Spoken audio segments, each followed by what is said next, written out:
So if you're thinking about moving to Raleigh, North Carolina, or you're curious about what the pros and the cons are to living here, I'm going to break it down for you right here in this video.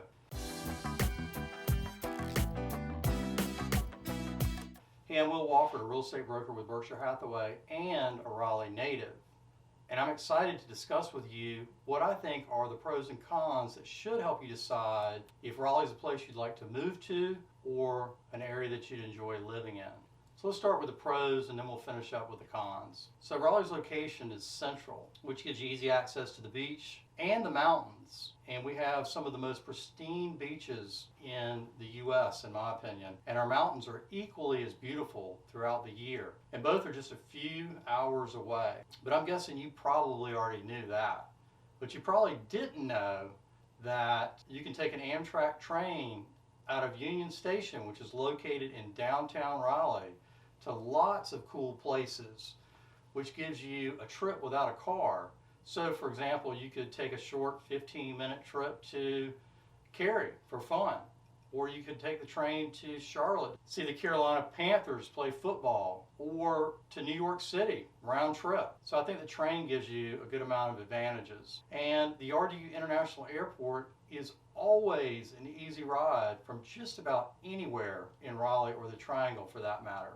So once you're at the airport, you've got access to just about anywhere in the world. I guess a negative is you really need a car in Raleigh. Raleigh's a pretty spread out area, around 146 square miles, I believe. So you have to have a car to get around.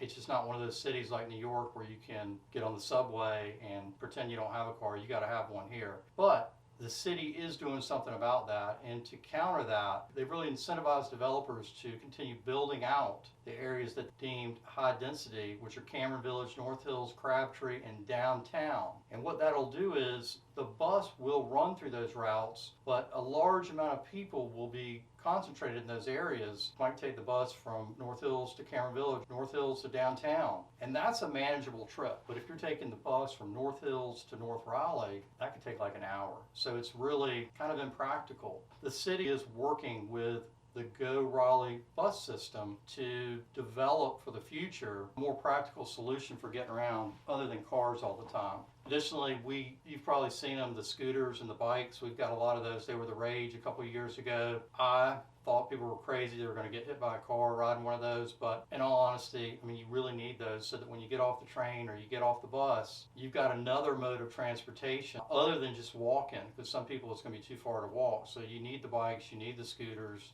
An advantage is Raleigh's moving in a direction that you might be able to make it here without a car to a large extent in the not too distant future. The people in Raleigh, I feel like that's a big advantage. The people in Raleigh are super nice, and most of the time, just when you drive down someone's street and they're out working in the yard or they're walking in the street, they're going to wave at you, which is unusual for a lot of people, but it's totally normal for us. But ironically, the majority of people that you're going to meet here aren't actually from Raleigh. And I'm guessing it wasn't really that long ago that they actually learned how to correctly pronounce Raleigh. What you find is Raleigh is essentially a melting pot that's comprised of people from all over the world. But once these people settle down here, they seem to warm right up to good old Southern hospitality. And before you know it, they become one of us. But in reality, it's the job opportunity, which is a big pro, and the education, another pro, that brings these people here to Raleigh in the first place. So we've got 3 major universities, NC State, UNC, and Duke.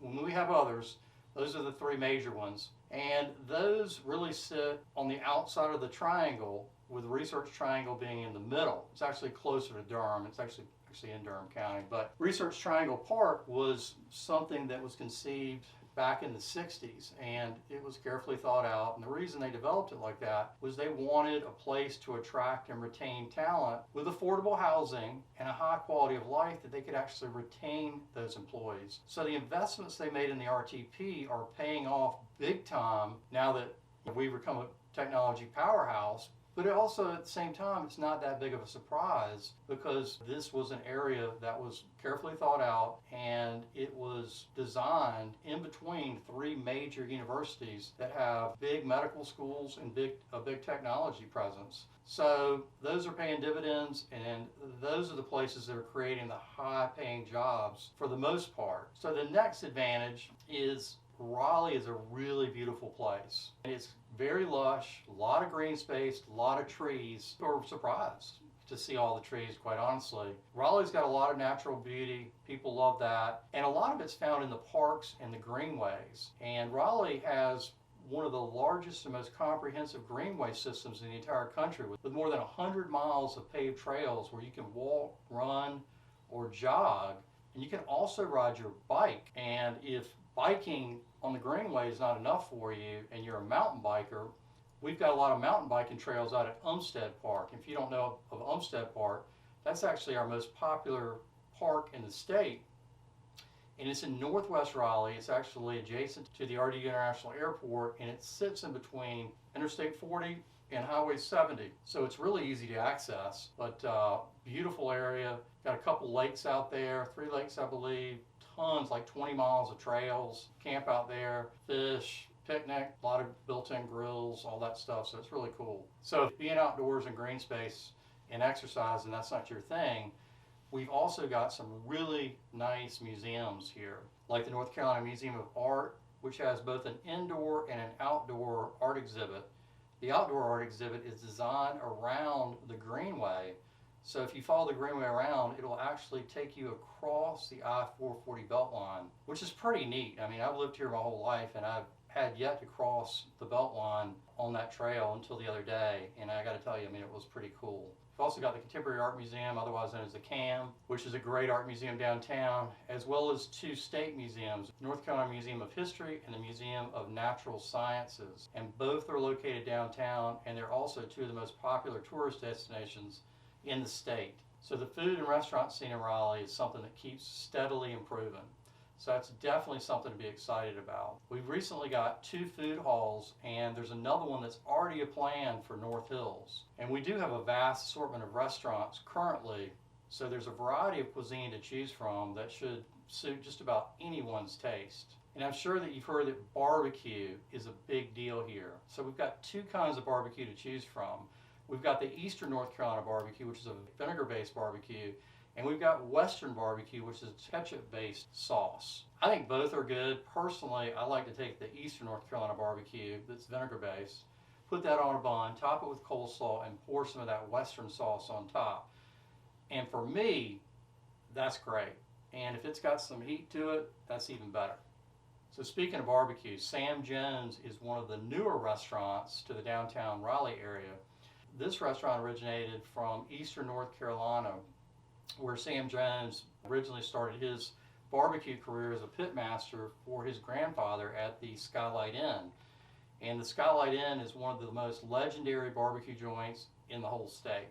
So that family has been making barbecue since the 1800s. So they may have, and this is a touchy subject, but they may have actually been some of the early originators of barbecue for sure, because he's got the pictures to back it up. So I'm going to put a link down in the description below to some info about his barbecue place and the history, and I think you'll find it interesting if you are curious about barbecue. So we're talking about food, and food is a big thing here in the area. We've got good restaurants, we've got our own barbecue, we've got a variety of cuisine, but we've also got a way to connect the farmers directly to the consumers and the restaurants via the farmers market. Now I know that probably almost every state, almost every city's got a farmer's market, but we really like ours because it's downtown. It's actually located across from Dix Park, and it's really a great place where you can go buy fresh vegetables, talk to the farmer, find out about the local ingredients, how they're grown, and restaurateurs, I mean, it works really to their advantage because you can go there and they can select their produce and they've got a top-notch product. We also attract some of the best grocery store chains, in my opinion, like Wegmans, Whole Foods, Trader Joe's, Harris Teeter, Costco, and Fresh Market. It's really easy to find the ingredients you want. And if you're a discount shopper or a value shopper, we've got you covered there too. We've got Food Lion, Lidl, and Aldi. Lidl and Aldi are two of the newer stores, but I found that they are a very cost-effective way to buy a lot of the staple products. So we've touched on a lot of things, but here's another one. If you're a beer drinker, our microbrew or brewery scene is considered one of the best in the nation right now. And we're seeing breweries pop up all over town, like Trophy Brewing, Raleigh Brewing, Linwood Brewing, and Crank Arm. And these breweries all have one thing in common. They don't serve food, but what they do is they do contract with food trucks. So they'll rotate food trucks on a daily basis. So I really like that. So you can go to any brewery in town just about and you'll find a food truck there. So they concentrate on the beer and the food truck makes the food. We've got an entertainment scene in Raleigh that's good, but it's getting better on a regular basis. And for live music and concerts, we have obvious places like the PNC Arena, the Walnut Creek Amphitheater, and the Red Hat Amphitheater. The Red Hat Amphitheater is a smaller venue downtown, holds about 5,000 people, and the Walnut Creek is bigger, holds about 22,000. But you'll find some really good bands that come through there on a regular basis. And we've got some smaller venues as well, most notably the Improv, the Ritz, the Lincoln Theater, and the Poorhouse.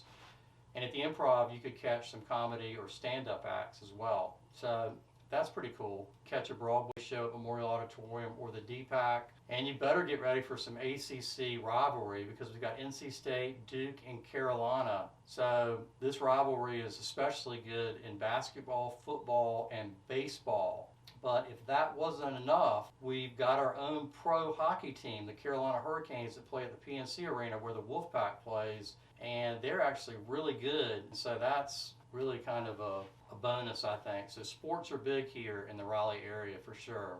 Now our weather, that's both a pro and a con. The pro is we've got a nice even-keeled climate that's generally got a nice moderate temperature year-round. But the summers can get really hot. And when it gets really hot, it gets really humid. And when it gets humid and hot at the same time, that creates a lot of unpredictable weather, like violent thunderstorms where you get hail and they crop up from out of nowhere. Also, you never really know. At Christmas time, it might be snowing. I've seen snow, but you also might be able to wear shorts. So you really never know what the weather's going to do here. And that's kind of almost on a daily basis if it's going to be hot or cold. Obviously in the summer it's hot. In the winter it's generally cool.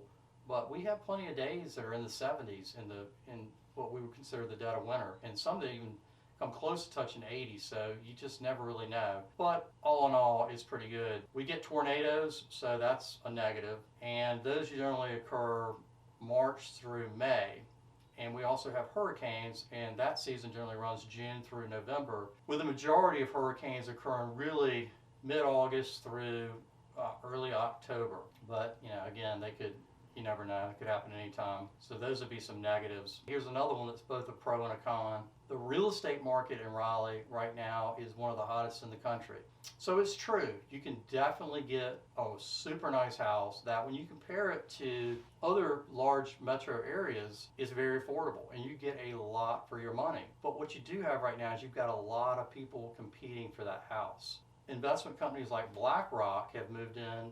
I guess that they knew that Apple and other technology companies were coming, and they've been buying up the real estate. They've been buying real estate before it actually even hits the market, which has created a very low inventory to sell for realtors. So that's created a shortage, which has increased the demand for housing for each house. So you've got a lot of people competing for it. The way the North Carolina real estate contract works, or the North Carolina offer to purchase, it's based on due diligence. So that is a real positive for a seller because of the due diligence fee, and a real negative or a con for the buyer because they really lose their ability to bargain significantly in this market and really have to take what they can get. I mean, it's difficult. You have to move really fast. You got a lot of people competing, and it puts the buyer at a disadvantage, I believe. Other negatives or cons are traffic in Raleigh can get pretty bad. Obviously, we've got a lot more people moving in. Population's getting a lot bigger. It's almost 500,000 right now just in Raleigh. But when you compare it to other large metro areas, it's probably not that bad. And depending upon where you're going, you may not even really experience that much traffic. If you live inside the Beltline or you live at North Hills and you work somewhere where you don't have to access the Beltline, then you may not even notice it. Typically the traffic's really bad, and it can be bad during rush hour, but other than that, it's not too bad. Property taxes are increasing, which is a con, as home prices increase. Also, we've had significant construction that's currently underway on our I-440 Beltline, or inner loop that takes you around Raleigh. And that construction is happening to increase the traffic flow. So it's a good thing long term, but right now you really have to plan in advance if you're taking the 440 Beltline to work, or you've got a meeting or time deadline. You will encounter significant traffic jams at specific time you got to plan on. Okay, here's a con that most people would never think of, and I think it's something that's probably unique to people in North Carolina. In order to buy liquor in our state, you have to go through an ABC store, and those ABC stores are controlled and run by the state of North Carolina. So Monday through Saturday, you can buy liquor at whatever the hours are. On all holidays, it's closed, and there is not any buying in the grocery store like you might be accustomed to. That's not something that happens here. So what that means is there are fewer locations. In Raleigh, I don't know how many liquor stores there are in Raleigh. I'm going to say 5 or 6. There's not that many for 500,000 people, and that's definitely a con. Also, I mentioned this earlier, there's not much of a nightlife scene in Raleigh. When I say there's not much of one, it's really contained to specific areas downtown, like the Warehouse District, Fayetteville Street to a large extent, and Glenwood South. Glenwood South is really what I would call the entertainment district. So you will find nightlife here, and that is close to NC State, so there are some places that go quite late there. You do have to stop serving alcohol at 2 a.m. in North Carolina, but there is plenty of nightlife down there. But you won't find these type places in North Raleigh, East Raleigh, South Raleigh. It's really just going to be downtown to a large extent. And I think lastly, if you have allergies, we have significant amount of pollen here as a result from all the trees and the lush environment we have here, the lush landscape. So that pollen affects people differently. A lot of younger people develop allergies, and that's something you kind of grow out of as you get older. But it's something you need to plan on, and if you have bad allergies, most people can control that with allergy tablets, but I would say there's a significant amount of pollen here. There's a significant amount of humidity, and those are some things that are a little bit different from other areas, but hopefully not a deal killer for you. So there you have it, my take on the pros and cons of living in Raleigh, North Carolina.